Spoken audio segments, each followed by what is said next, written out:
कि सब गोपी भागी ठाकुर जी से मिलन को। ऐसे ही जब शाम किशोरी जी ने वंशी बजाई तो ठाकुर जी दौड़े। क्यों? कहीं ना कहीं एक मान सो आ गया लाला के चित्त में कि मेरी वंशी में ही आकर्षण है, मेरी वंशी में ही बांधवी की शक्ति है। लेकिन आज किशोरी जी बैठी हैं चंद्र सरोवर पे, और बैठे बैठे, चंद्र सरोवर यही है गिरिराज जी में, और बैठे बैठे जैसे ही किशोरी जी ने वंशीनाद किया, दूर बैठे श्याम सुंदर अपने मन को रोक नहीं पाए। बोले कौन बजा रहा हो भैया ऐसी वंशी जो मेरे चित्त को भी हरण कर रहा है। और तब दौड़ करके देखे तो वृषभानु नंदिनी श्री राधा रानी अपने कोमल अधर पर वेणु धारण करके अपने कोमल उंगलियों से उसके छिद्रों को आच्छादित करते हुए वादन कर रही है। दूर बैठे ठाकुर जी, समीप नहीं आ रहे, दूर कुंज से ही बैठे। जब जब बहुत प्रिय वस्तु, बहुत प्रिय दृश्य सामने आता है ना, तो समीप जाने की इच्छा नहीं होती, दूर से निहारने की इच्छा हो गई। श्याम सुंदर के नेत्रन में अश्रुपात है रहे, प्रेम अश्रु छलक पड़े। किशोरी जी ऐसी मधुर वेणु बजा रहे हैं। वे ही किशोरी जी की वंशी कलिकाल में वंशी अली के रूप में प्रकट भई। ठाकुर जी की वंशी हितरवंश महाप्रभु और किशोरी जी की वंशी श्री किशोरी अली, जिनका नाम वंशीधर था पूर्व का नाम। और इस बात का प्रमाण क्या हुआ कि ये किशोरी जी की वंशी है? तो चरित्र में वर्णन आता है कि एक बार वंशी अली जी दर्शन करने के लिए गई जगन्नाथपुरी। तो जैसे ही आप जगन्नाथ जी के मार्ग में थी, वहां ब्रह्म वेदी पर बैठे हुए महाप्रभु जगन्नाथ ऐसे झूमने लगे। तो सब पंडा पुजारी सब बोले जय जगन्नाथ, जय जगन्नाथ, महाप्रभु जी की जय हो, जय जय। इतने प्रसन्न कैसे है रहे हो? तो ठाकुर जी बोले कल एक विशिष्ट महानुभाव जगन्नाथपुरी दर्शन करने आ रहे हैं। पहले जगन्नाथ जी में नियम था कि प्रत्येक दर्शनार्थी को ठाकुर जी के अंक से लगने की आज्ञा होती थी। ठाकुर जी बोले कल एक विशिष्ट महानुभाव व्रत से आ रहे हैं, उनको मेरे अंक से लगाए दिए। पंडा पुजारी बोले जय जय, ऐसा कहा है उन महानुभाव में, ऐसी कौन सी विशेषता है? तो महाप्रभु जगन्नाथ जी के नेत्र सजल हो गए और नेत्र बंद करके स्मरण करने लगे। बोले चंद्र सरोवर पर किशोरी जी ने जा वंशी को नाद कियो, वही कलिकाल में श्री वंशीधर वंशी अली वो जगन्नाथपुरी आ रहे हैं। आप उनको लाए करके मेरे हृदय से लगाती हैं। वो किशोरी जी की वंशी के अवतार हैं, आप उनको लेकर के आई हो।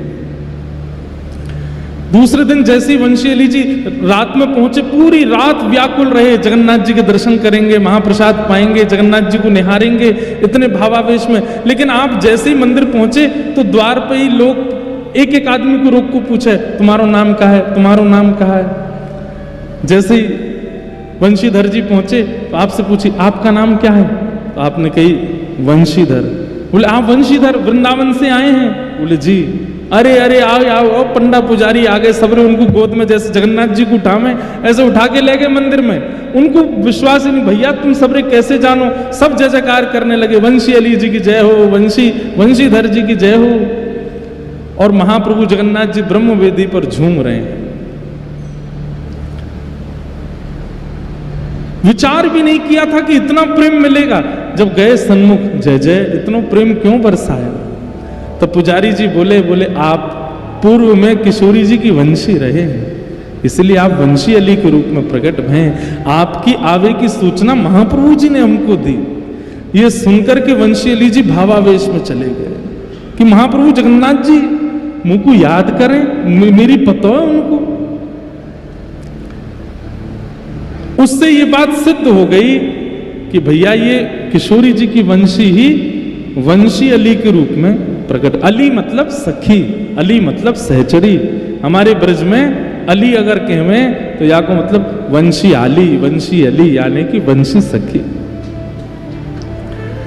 तो श्री वंशी अली जी आई हैं धराधाम पर, उन्हीं को ये भाव है परे रहो वृषभानु के द्वारे बरी रहो, वृषभानु के द्वारे, जहाँ मेरी लाडली राधा, जहाँ मेरी लाडली राधा, ठौर नहीं वंशी अलिया में, ठौर नहीं वंशी अलिया में, और लगे सब बाधा, और लगे सब बाधा, बाधा पड़ी रहो, वृषभानु के द्वारे बड़ी रहो, वृषभानु के द्वारे। आपके पिताजी श्री प्रद्युम्न मिश्र जी और माता श्री कृष्णावती जी, जिनके यहाँ वंशीधर जी का जन्म हुआ। जन्म हेते ही ये बात तो देखी गई, समस्त आचार्यों के प्रादुर्भाव में कुछ विलक्षणता है।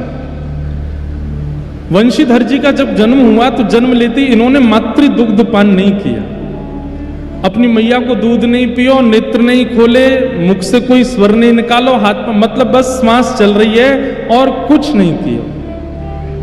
आपके पिताजी पहले वृंदावन में विराजते थे,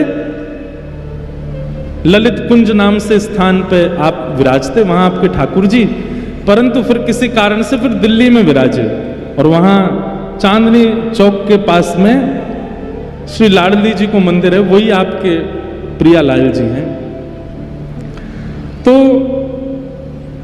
ध्यान से सुनिए, आपको जन्म भयो लेकिन आपने कोई प्रतिक्रिया नहीं की, एक बालवत नेत्र बंद करके मुख बंद करके बस श्वास चल रही है, जीवित अवस्था है लेकिन और कोई प्रतिक्रिया नहीं।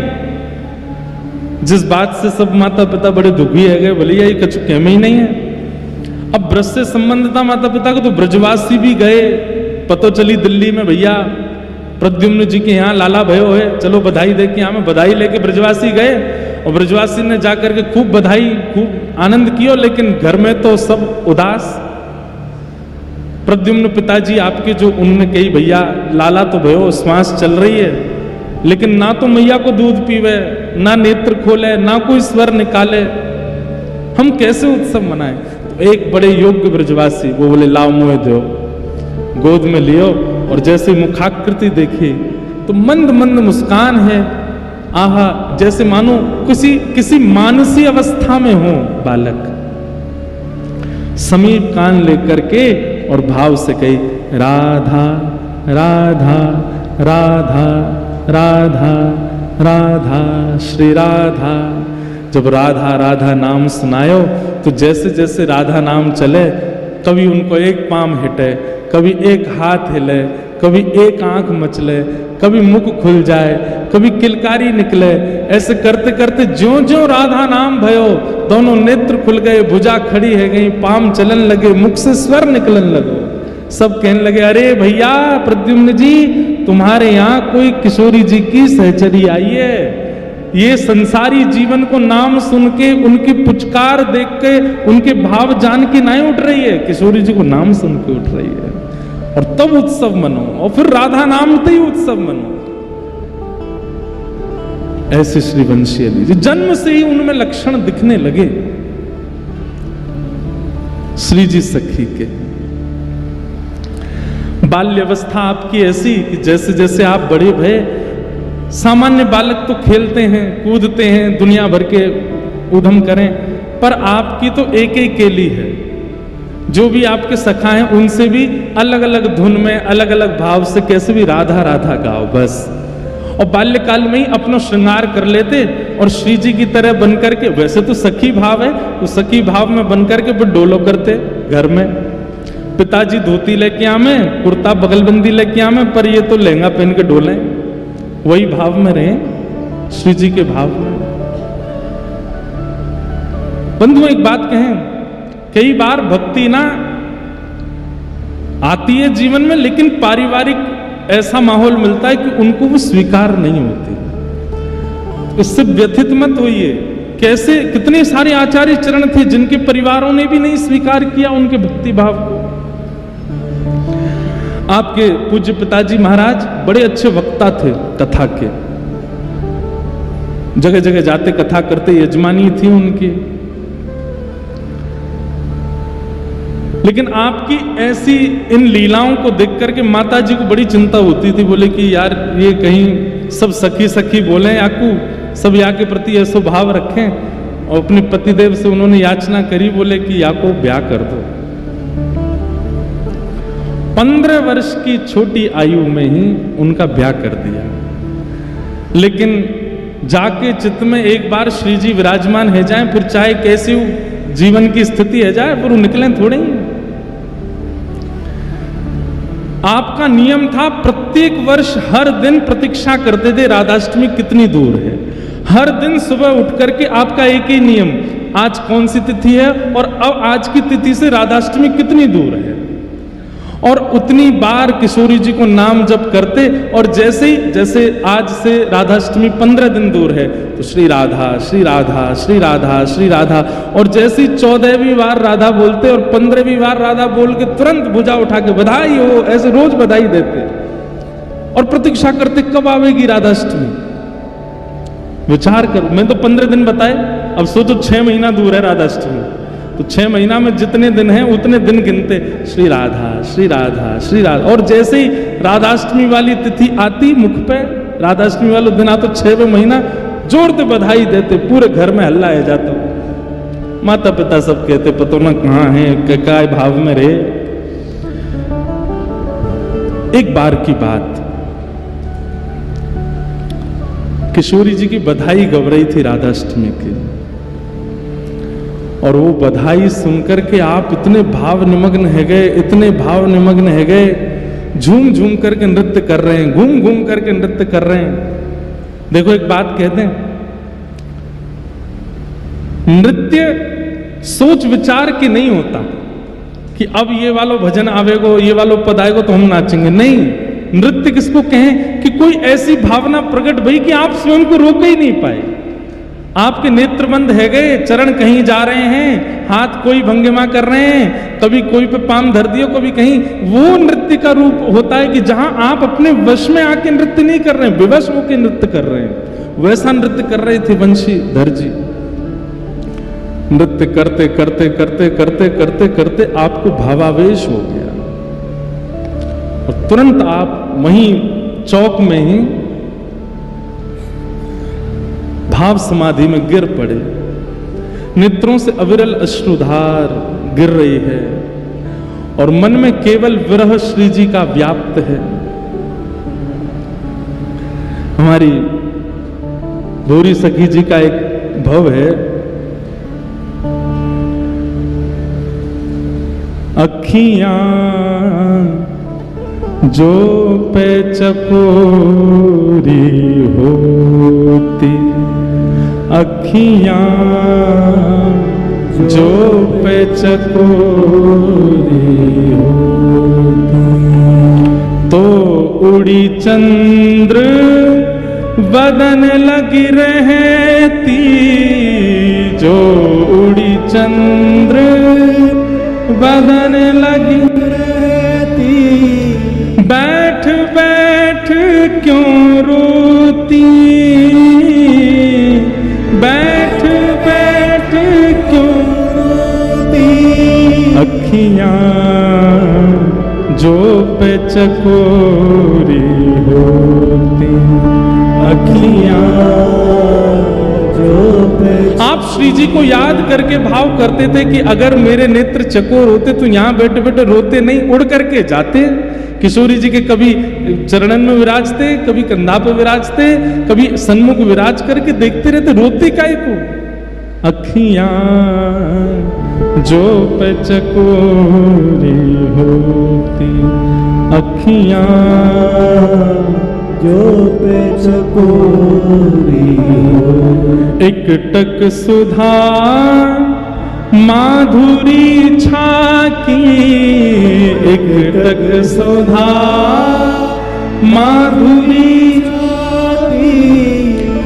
उमगी उमग पग धोती अखियां, उमग उमग धोती भोरी हित नित तरसत द्वारे, भोरी हित नित तरसत प्यारे, वृथा जन्म क्यों खोती अखियां, वृथा जन्म क्यों खोती अखियां, जो पे चकोरी होती अखियां, जो पे चकोरी होती।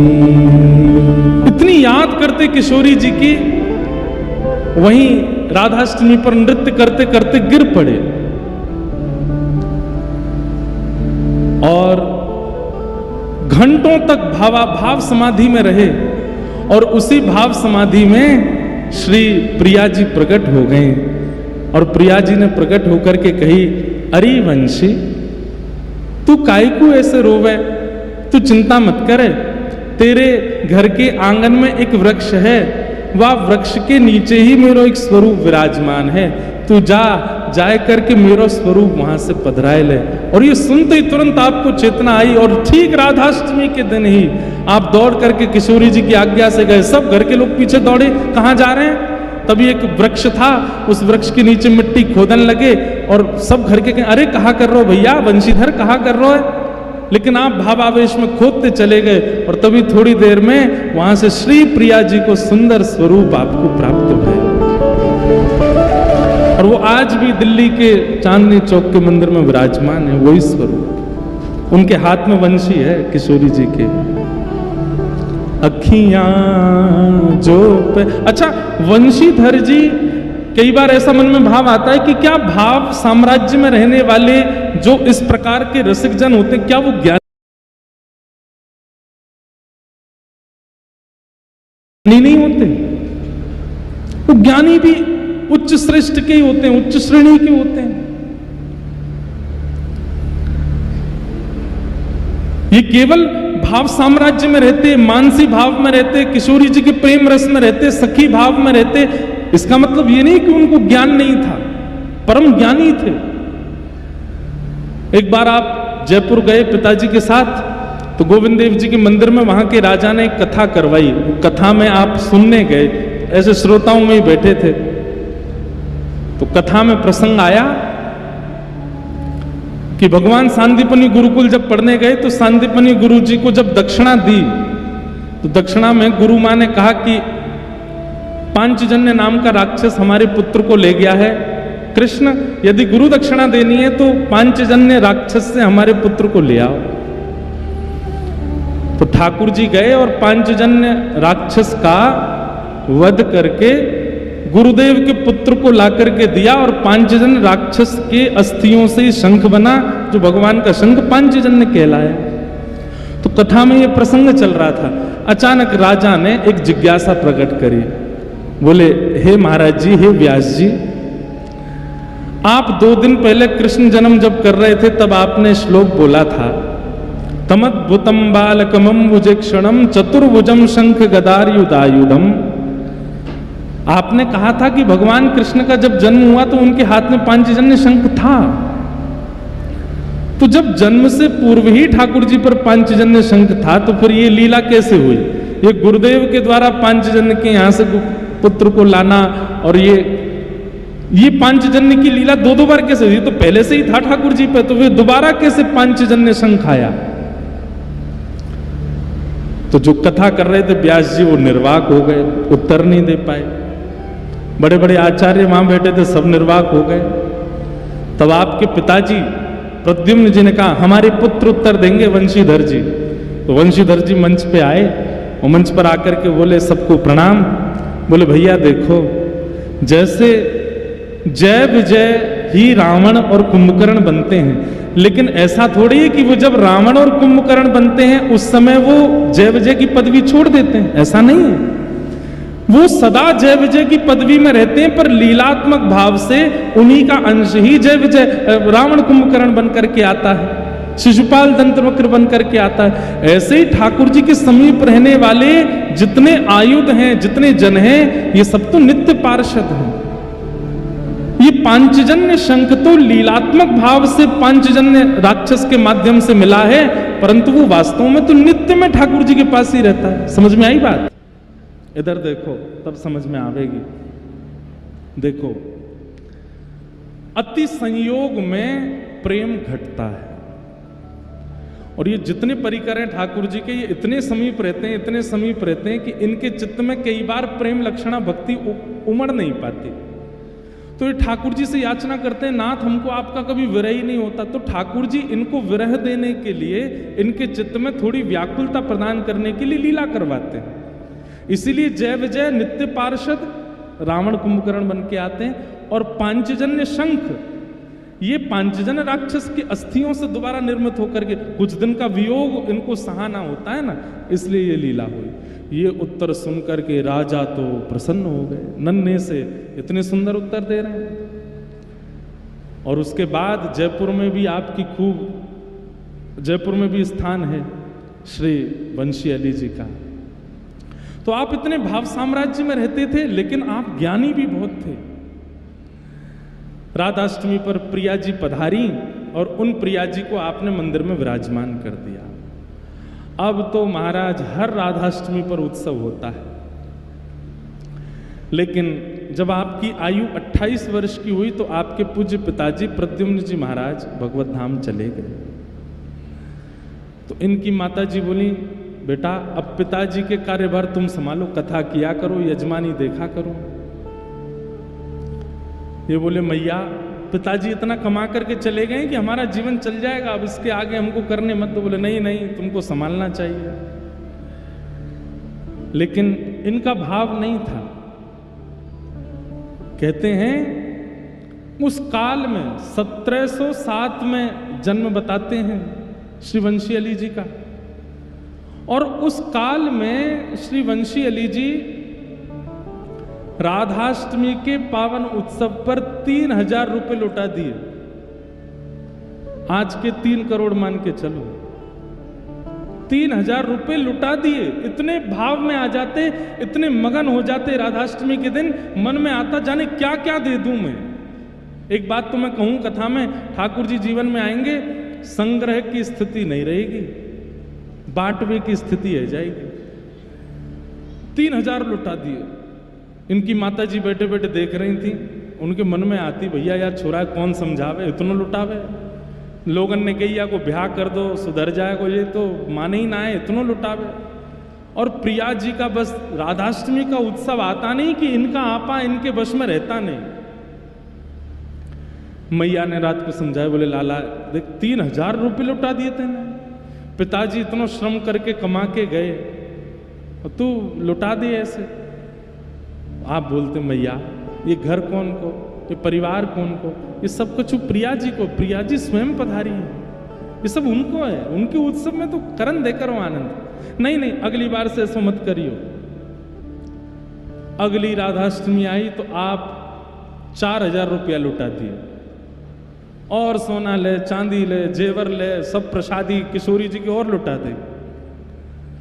तो आप जब लुटा रहे थे तो 4000 रुपया तो लुटा दिए, इतने पे भी आपका बस नहीं चला, तो भीतर गए सोने की गिन्नी ने लेकर के आ, और बधाई हो सबन को लुटा। अब वहां पे भावुक लोग कमाते, लूटवे वाले ज्यादा आते।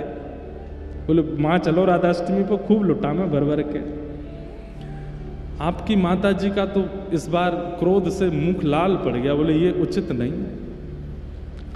और प्रिया जी की बधाई लुटा रहे हैं, सिर पर चुनरी ओढ़ रखी है, तिलक छापे लगा रखे हैं, नेत्रन से अविरल अश्रुधार, आज हमारी श्यामा जी को जन्मोत्सव है, बधाई हो बधाई हो।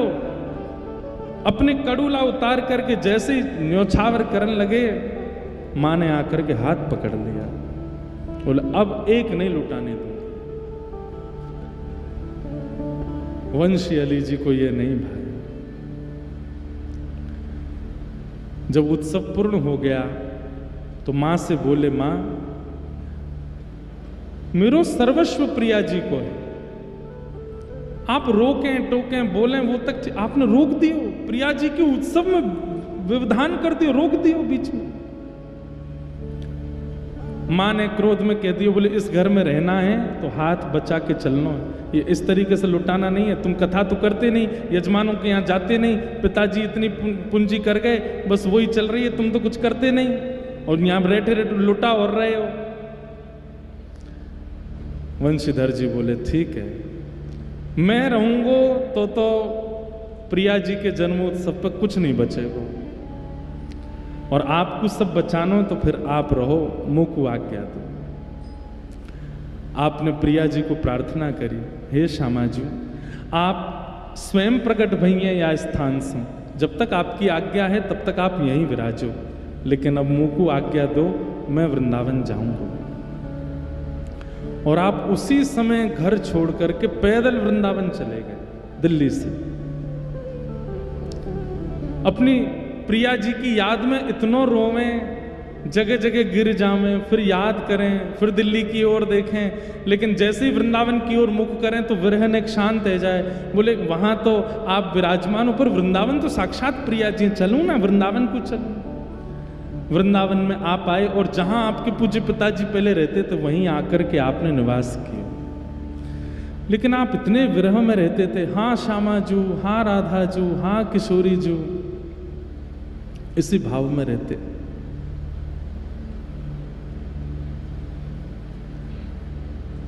ठाकुर जी को विरह तो सबने सुनो, श्याम घन कब बरसे गो आए, बड़े बड़े रसिकन ने गायो, लेकिन किशोरी जी को विरह प्रकट। एक मोते बोले महाराज जी आप हर कथा में गाते हो, सुन राधिका दुलारी, तेरे द्वार का भिखारी हूं मैं श्याम का पुजारी, हमें श्याम ना मिला। महाराज जी कभी कोई ऐसा भाव गाओ जहाँ में ठाकुर जी से कहें कि हमें किशोरी जी कैसे मिलेंगे। मैंने कि यार तेने बात तो अच्छी बताइए, और अब वंशी अली जी को चरित्र आज आगे हो तो अब ये भाव आवेगो कि अब किशोरी जी से कहेंगे, अब ठाकुर जी से कहेंगे हे श्याम सुंदर, अब किशोरी जी कैसे मिलेंगी, वाह को राह बताओ, वाह को मार्ग बताओ। पर बात ऐसी है, हमारी प्रिया जी इतनी सहज हैं, आप ठाकुर जी से नेक प्रार्थना करो, प्रिया जी स्वयं प्रकट हो जाएंगे। ये तो लाला ही नखरे बाज है, नेक या हमारे नेक मनानो बुलानो पड़े। लेकिन हमारे श्री वंशी अली जी अत्यंत भाव में,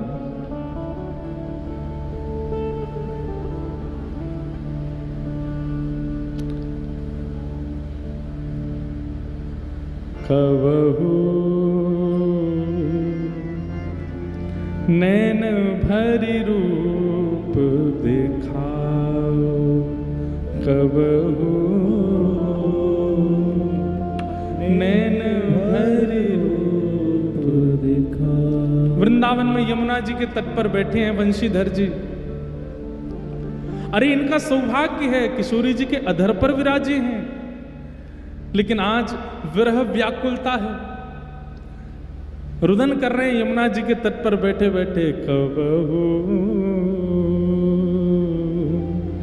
नैन भरी रूप दिखाओ, कबहू नैन भरी रूप दिखाओ। नैना दरस रूप रस प्यासे, नैना दरस रूप रस।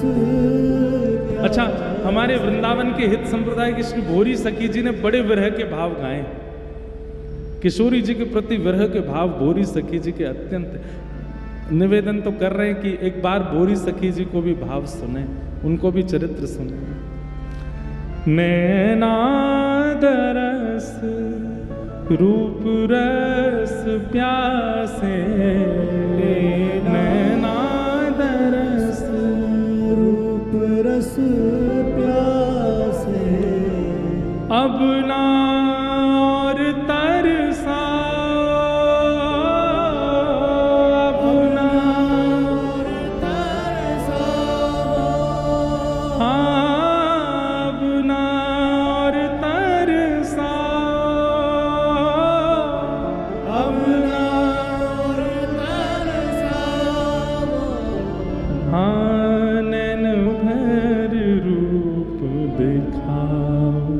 कबहू नैन भर रूप दिखा। मृद मुस्कान मनोहर आनन, मृद मुस्कान मनोहर आनन। तनक तनक दर्शाओ श्यामा जू, तनक तनक दर्शाओ। भोरी व्याकुल विलापे कब लागी, भोरी व्याकुल विलपे कब लागी। भोरी व्याकुल बिलपे कब लागी, भोरी व्याकुल बिलपे कब लागी। सपने नेक हंसाओ श्यामा जू, सपने नेक हंसाओ। नैन भर रूप दिखाओ कबहू नैन भर रूप दिखाओ। यमुना जी के तट पर बैठे बैठे वंशीधर जी रुदन करते हैं, किशोरी जी के दर्शन की आस में विलाप करते हैं। तभी निकुंज में विराजमान किशोरी जी कहने लगी, हे ललिते, अरे ये कौन रो रहे हो भैया, ये कौन को करुण क्रंदन मेरे कानन में आए रहो है। अरे मुंह को ये विरह सहन नहीं है रहो है। अरे ललिता जरा देख तो ये कौन रो रहे हो है। श्री ललिता जी कहती हैं, श्यामाजू आपके अधर पर जो नित्य विराजे और आपके अधरामृत से जो प्रियतम के मन को भावे, आपकी अधर की वंशी ही वंशीधर बन करके धराधाम पे आपके विरह भाव को आस्वादन कर रही है। ये नित्य परिकर को विरहत प्रदान यामारे कियो जाए ताकि इनमें प्रेम और बढ़े। और वही वंशी जो कि आपके सबसे ज्यादा अधर को रस को पान कियो जाने, वही विरह को आस्वादन करके रुदन कर रही है। श्यामाजू आप चलो, इनको विरह सहन नहीं है रहे हो, असह्य विरह है, आप चल करके इनको दर्श दो। किशोरी जी बोली, अभी नहीं, अभी आप जाओ, निकुंज की चाबी तो आपके पास है, आप कृपा करो ना, आप जाओ। आप जाकर के इनके विरह को प्रेम भाव में परिवर्तित कर दो और कछु दिना और प्रतीक्षा करें, फिर मैं मिलूंगी। तभी श्री वंशीधर जी को पावन सुगंधी आने लगी, दिव्य तेज प्रकट हो गया सन्मुख। नेत्र खोल करके देखा तो साक्षात श्री ललिता जी सन्मुख प्रकट हो गए हैं। बोले ललिता महारानी की। ललिता जी प्रकट हो गए, देख करके चरण में वंदन है गए वंशीधर जी। ललिता जी बोली, अरे वंशी अली, तभी नाम पढ़ो, इनको पहले नाम वंशीधर ही है, तो ललिता जी ने आज इनको नामकरण किया वंशी अली। अरे वंशी अली, तू इतना विरह मत कर, आपने आज्ञा करी, अब तुम बरसाने जाओ और बरसाने में जाकर के वहां श्री जी के चरणन में रह करके कछु दिना श्री जी को पुकारो। तुमने ही याचना करी कि कछु दिना को प्रेम वर्धन विरह रस प्राप्त हो, किशोरी जी की कृपा से प्राप्त भयो। अब तुम बरसाने जाओ, बरसाने जाकर के किशोरी जी को पुकारो।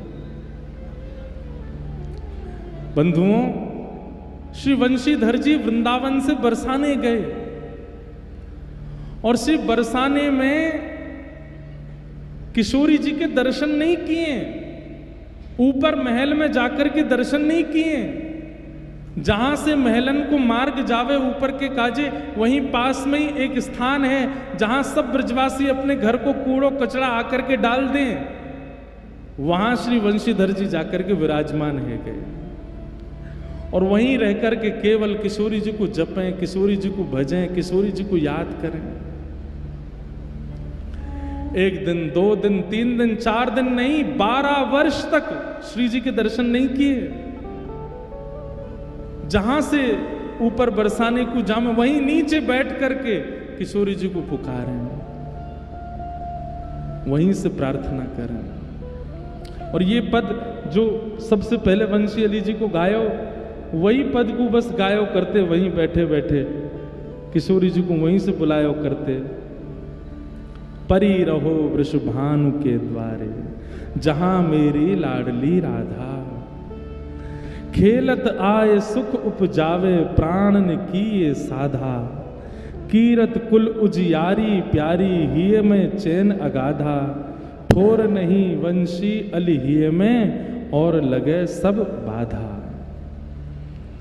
एक बार कछु ब्रजवासी मैया गई, बोले बाबा तेरे भैया हाथ जोड़े, तेरे पाम पूजें बाबा, ऐसे सुंदर सुंदर मोर कुटी चलो जा, कहीं और जाए के बैठ जा, ऐसे सुंदर सुंदर बरसाने में स्थान है, पर तू यहाँ आए के बैठो है। यहाँ कितने वर्षन थे हम सब ब्रजवासी अपने घरन में सब जो कूड़ो कचड़ो होवे सब लाए के यहाँ डार दें, और बाबा तू यहाँ बीच में बैठो रे, हमें तो बड़ा संकोच लगे, पर कहाँ डारें, यही स्थान है। वंशीधर जी चरणन में गिर गए, बोले आप से मेरी एक प्रार्थना है, आप यहाँ में बिल्कुल भी संकोच मत करो, ये तो मुंह पे बहुत बड़ी कृपा है। अरे दुनिया भर के संत तो ब्रजवासीन के घर जामे उनकी कण रज लेवे के काजे, पर मैं तो भाग्यशाली यहाँ बैठ गया हूँ, यहीं सबरे ब्रजवासी अपने घर घर के सबरे कण लाए के मुंह पे डाल दें, वही से अपनो तिलक कर लूं, वही को अपने अंग पे लगा लूं, यही से श्री जी मुंह पे कृपा करेंगी। आप सब बरसाने वाले तो मेरी प्रार्थना है, ये जो आपको नियम है ना यहाँ अपनो कूड़ो डारवे को यह बंद मत करियो, अगर ऐसो कर दियो तो मैं प्राण त्याग दूंगा। सबन ने कही बाबा तेरी कैसी भक्ति, तू ऊपर भी ना गए आज तक, तेने श्री जी के दर्शन नहीं किए, बस राधाष्टमी पर पूरा जग ऊपर जाए के नृत्य करे, और बाबा तू यहाँ कूड़े के ढेर में बैठो बैठो नृत्य करे। बोले किशोरी जी बुलावेंगी तब जाऊंगा, एक दिन लाडली जी बुलावेंगी वहां की प्रतीक्षा कर रहा हूं तब जाऊंगा, ऐसे नहीं जाऊंगा। 12 वर्ष तक एक ही स्थान पर रहे और वहीं बैठे बैठे केवल किशोरी जी को पुकारते हैं, किशोरी जी को ध्याते हैं।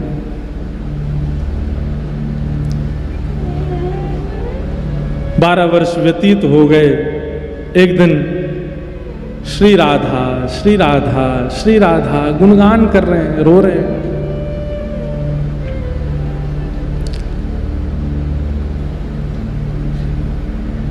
एक भाव मुझे बहुत प्रिय लगता है, मुझे तो भरोसा है तेरो रे किशोरी राधे, मुझे तो भरोसा है तेरो रे किशोरी राधे, मुक्ति भुक्ति ना मागत के बल, मुक्ति भुक्ति ना मागत के बल। हमें मुक्ति नहीं चाहिए, हमें और कोई स्वर्ग अपवर्ग नहीं चाहिए। किशोरी जी केवल एक याचना है, क्या? अपनो जान संभालो किशोरी राधे, अपनो जान संभालो किशोरी राधे, अपनो जान संभालो किशोरी राधे, अपनो जान संभालो किशोरी राधे, मुझे तो भरोसा है तेरो रे किशोरी राधे, मुझे तो भरोसा है तेरो रे किशोरी राधे।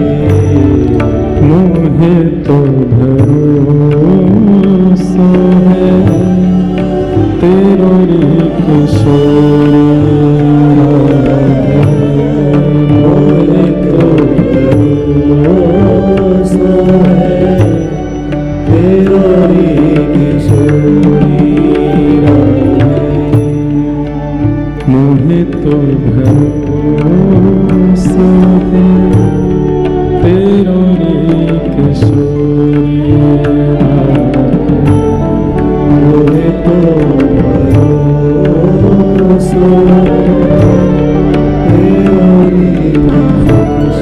पुकार रहे हैं वंशीधर जी। 12 वर्ष प्रतीत हो गए हैं और व्यतीत होते होते होते होते एक दिन ऊपर से आवाज आ रही है, अरिवंशी अरिवंशी अली तू कहां है, तुमको दिखकाई क्यों नहीं रही है? भोर का समय है, मंगला होने वाली है श्री जी की और वही समय कानन में ध्वनि पड़ रही है, अरिवंशी अली तुमको दिखाई क्यों नहीं दे रही है? अरे तू कहां को बैठी है, तू कौन बेर है?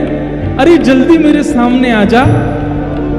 यहां विलाप कर रहे, रुदन कर रहे श्री वंशीधर जी। जैसे ही ये करुण स्वर उनके कानों में जाता है, आप दौड़ करके ऊपर की ओर देखते हैं, बोले कि अरे ये स्वर ऊपर से आ रहे हैं और आप सहजी भाव में चढ़न लगे सीढ़ी पे ऊपर, जहां से श्री जी के भवन की ओर जावे। अरिवंशी तू कहां है? अरिवंशी तुमको दिख क्यों नहीं रही है? और यहाँ मानो वंशी अली जी के मन में भाव आ रहा है कि मेरी किशोरी जी बुला रही हैं। अरे उनको व्याकुलता है रही है, वो परेशान है रही है, उनको श्रम है रहा है, मैं जल्दी शीघ्र करूं, मैं ऊपर पहुंच जाऊं। और शीघ्र करके मानो जैसे दौड़न लगे ऊपर की ओर, पहली बार आज ऊपर जा रहे हैं। जैसे ही आपने श्री महल में प्रवेश किया, वही समय श्री जी के द्वार खुले और जैसे ही आपने सामने से किशोरी जी को देखो, बाकी सबन को तो युगल सरकार स्थूल रूप में दिखाई दे, लेकिन वंशीधर जी को साक्षात प्रिया प्रियतम सचल रूप में दिखाई दे रहे हैं। और किशोरी जी मानो भुजा करके बैठी हैं और आज्ञा दे रही हैं कि मेरी भुजा खाली क्यों है, तू जल्दी आ जा, मेरी भुजान में आके विराजमान है जा, या अधर पे आके लेट जा। और यह भाव देखते ही वंशीधर जी दौड़ पड़े गर्भगृह की ओर। उस समय के जो पुजारी जी वहां पर विद्यमान थे, उन्होंने देखा एक भावावेश में एक व्यक्ति दौड़ा दौड़ा गर्भगृह की ओर आ रहा है। आपने 2 बार भीतर से हल्ला किया, अरे भैया ने घोले आ, ए भैया ने धीरे आ, अरे या को कोई रोको। लेकिन आप तो भावावेश में नेत्रों से अश्रुधार कर रही है, दौड़ते जा रहे हैं गर्भगृह की ओर। कहते हैं पुजारी जी ने जो अपरस में गर्भगृह में पहनने वाली जो खड़ाऊं पहन रखी थी, कोई इस भाव से नहीं कि मारना है, परंतु उस समय कैसे भी गर्भगृह में ये ना आवे, रोकने के लिए और कोई उपचार दिखा नहीं, तो आपने अपनी खड़ाऊं उठा करके जैसे ही फेंका, वंशीधर जी के माथे पर जाकर के खड़ाऊं लगे, रक्त की धार गिरने लगी। लेकिन आप तब भी नहीं रुके, दौड़ पड़े, मेरी श्यामा जू, मेरी किशोरी जू, मेरी लाडली जू। जैसे ही प्रवेश करने लगे गर्भगृह में, पुजारी जी गोस्वामी जी ने दौड़ करके और वंशीधर जी को वहीं घेर दिया, चढ़ गए उनके ऊपर, हाथ पैर दोनों दबा दिए। लेकिन तभी सुंदर नथ पहने, सुंदर चुनरी ओढ़े, सुंदर काजर लगाए, मुख पर लालिमा लगाए, वंशीधर जी में से एक सुंदर सखी प्रकट हो गई और प्रकट होकर के श्री महल में प्रवेश कर गई।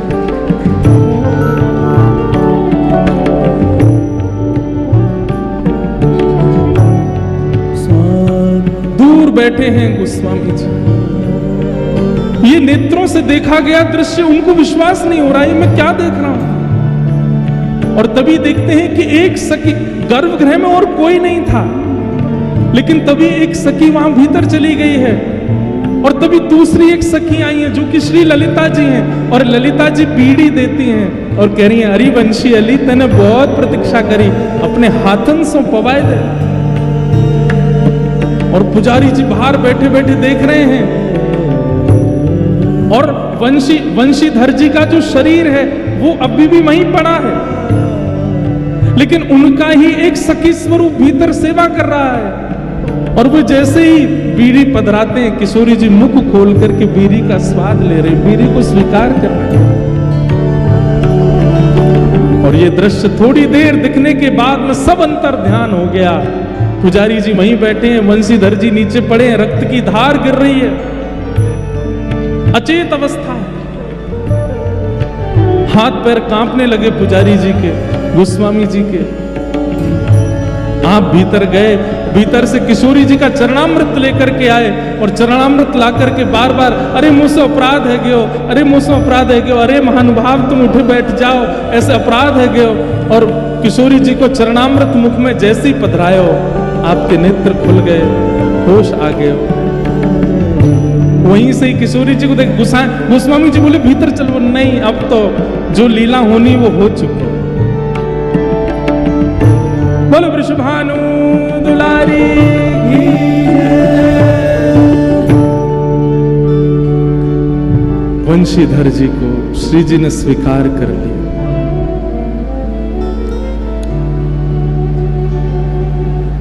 आपको गोस्वामी जी बोले मैं व्यवस्था कर दूं, अब आप यहीं विराजो, आप तो सामान्य नहीं हो, कोई किशोरी जी की सहचर्य हो। वंशीधर जी बोले नहीं, मैं मुझको श्री जी की आज्ञा भई है कि बरसाने को भजन अब पूर्ण भयो, अब वृंदावन जानो है। 12 वर्ष में एक बार दर्शन किया बस किशोरी जी का, और एक बार दर्शन करके उतरे सीधे वृंदावन। और वृंदावन में जाकर के आप यमुना तट पर बैठे रहते, वहीं पुलिन पर बैठे रहते, और पुलिन पर बैठे बैठे आपको ऐसा भावावेश होता, आपके अब कुछ साथ में शिष्यगण सेवा के लिए रहते, भावावेश होता। भावावेश में कहते, अरे देखो श्याम सुंदर ने आज भी छल कियो मेरे संग, अभी नौका विहार करते भय चले गए, मुंह से कह के गए लेके जाएंगे तो ऊपर, लेके नहीं गए, चले गए यहां से। अरे श्याम सुंदर आज निधिवन में बुला रहे हैं, दौड़ पड़ते, अचानक उठते बैठते दौड़ पड़ते निधिवन की ओर। ऐसे श्री वंशीधर जी अपने 58 वर्ष तक ही केवल धराधाम पर विराजमान रहे, और अंतिम भाव यमुना जी के तट पर बैठे बैठे बैठे बस किशोरी जी का, प्रिया जी का, लाल जी का स्मरण करते करते एक दिन एक दिव्य तेज जैसा, पुंज जैसा प्रकट हुआ, और श्री वंशी अली जी किशोरी जी का स्मरण करते भय वा तेज में ही प्रविष्ट हो गए। और ये वंशी अली किशोरी जी की वंशी के अवतार के रूप में श्री ललित संप्रदाय, क्योंकि श्री ललिता जी ने नाम सुनायो इसलिए संप्रदाय का नाम ललित संप्रदाय। आपके सेवा के ठाकुर जी दिल्ली में भी हैं, जयपुर में भी विराजमान हैं, और वृंदावन में भी एक स्थान है। ऐसी किशोरी जी ने कृपा करके, भले ही जन्म भयो है दिल्ली में, लेकिन जन्म से ही भाव और प्रेम से ओतप्रोत करके श्री वंशी अली जी को भेजा। आचार्य चरण श्री वंशी अली जी महाराज की जय। ऐसे श्री वंशी अली जी भय किशोरी जी के वंशी के अवतार। इनके और भी कई पद हैं, भाव हैं, जो निकुंज रस के आपके उपासक जन सब गावें। नृपति निकुंज बिहारिन रानी, ललित सचिव परिकर जन सेना, परिचारक किशोर वरमानी। राजत सदा छत्र सिंहासन, सुख बरसत वृंदावन रजधानी। काम केली बक्सत लालन को, यह सुख विलख जय श्री वंशी अली बलि बलि जानी। ऐसे श्री वंशी अली जी भय जिन्होंने सुंदर भाव के साथ में ठाकुर जी के विरह भाव को विराजमान किया। बंधुओं, सख्य भाव, मैत्री भाव, सहचरी भाव, सब में यदि विरह भाव का पुट नहीं है तो कहीं ना कहीं प्रेम में लेश रह जाएगा। इसलिए ठाकुर जी कृपा करके अगर अपना विरह प्रदान कर रहे हैं तो ये बहुत बड़ी कृपा है। और यदि बहुत सामीप्य, बहुत संयोग ठाकुर जी को प्राप्त है रहो, तो ये बात निश्चित है कि कहीं ना कहीं प्रेम भाव घटेगो। इसलिए विरह की याचना करते रहो श्री ठाकुर जी से। ऐसे हमारी किशोरी जी के परम उपासक भय, किशोरी मोहे